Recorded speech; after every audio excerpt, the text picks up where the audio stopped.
Elle veut revenir après m'avoir détruit. Dois-je accepter ou refuser? Épisode 4. Après cette soirée où ma femme m'a regardé dans les yeux pour me dire que j'étais un sorcier, quelque chose s'est définitivement cassé dans notre foyer. On vivait encore sous le même toit, mais il n'y avait plus de couple, plus de communication, plus de respect. Elle parlait à peine avec moi, et tout passait désormais par sa grande sœur, comme si j'étais devenu un étranger dans ma propre maison. Je faisais de mon mieux pour rester calme, surtout pour les enfants, mais au fond de moi je sentais que tout m'échappait. Quelques jours plus tard, la situation a pris une tournure encore plus grave. Mon premier fils est tombé malade, un paludisme sévère qui l'a affaibli très rapidement. Au début, je pensais que c'était un cas comme les autres, un traitement, quelques jours de repos et tout allait rentrer dans l'ordre, mais cette fois ce n'était pas pareil.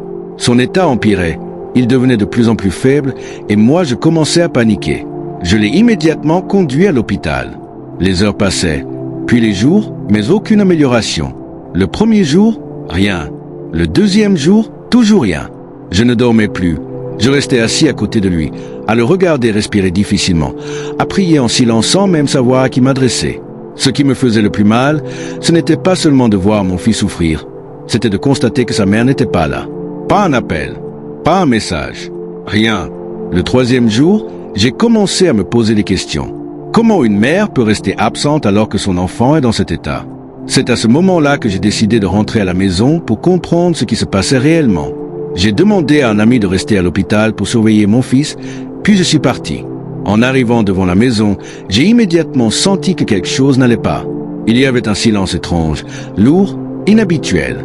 J'ai ouvert la porte et je suis entré lentement. La maison était là, les meubles étaient là, mais il manquait quelque chose d'essentiel. Ma femme n'était pas là, sa grande sœur non plus. J'ai avancé dans le salon et j'ai trouvé mes enfants. Ils étaient seuls, assis, silencieux, comme s'ils attendaient quelque chose sans comprendre ce qui se passait. Je me suis approché d'eux et je leur ai demandé où était leur mère. Ils m'ont répondu simplement qu'elle était partie avec leur tante. Je leur ai demandé quand elle allait revenir, mais ils ne savaient pas. À cet instant, j'ai senti mon cœur se serrer, mais je n'étais pas encore prêt pour la suite. Sur la table, il y avait une enveloppe. Je l'ai prise lentement, déjà inquiet de ce que j'allais découvrir. J'ai ouvert la lettre et j'ai commencé à lire.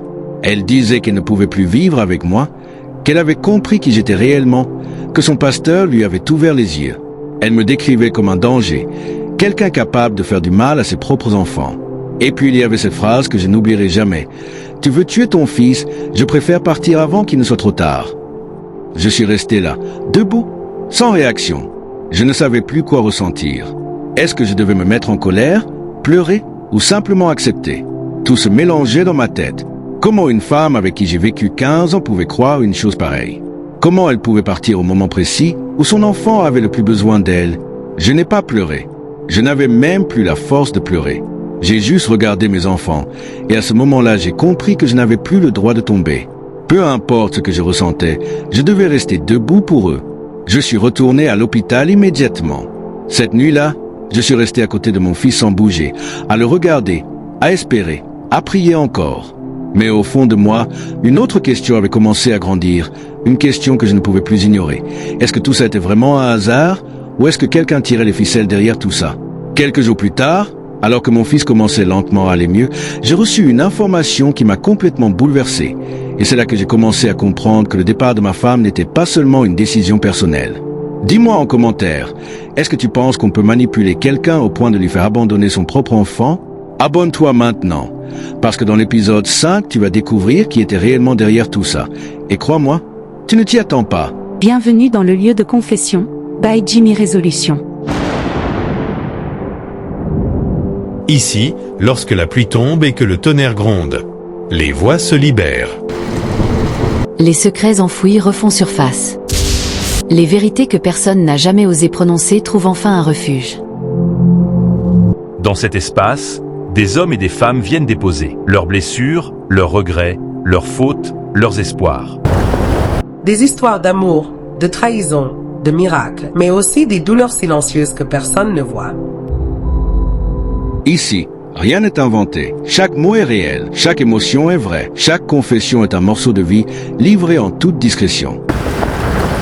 Abonnez-vous maintenant, invitez vos amis à nous rejoindre. Et si vous avez une histoire à partager, envoyez-la au numéro affiché à l'écran. Préparez-vous.